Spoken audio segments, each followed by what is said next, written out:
Sanya abin ya sha masa kai. Wai ya haka ne, wanka ya bi jiki. Ku ya kuka ga. Sanya abin ya sha masa kai. Mana kai, wanka ya bi jiki. Shi ku ya kuka ga. To ga yanzu fa rayuwar nan karɓa aiki. Ni zan ga muku karɓa ke tunda ba ku ga ko sisi ba na ba ku. Wallahi ko rogo ka samu ko ka tokare da shi wallahi.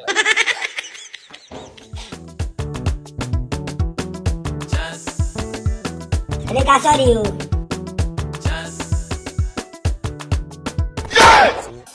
Ba a gaya wa ɗan yau. Ba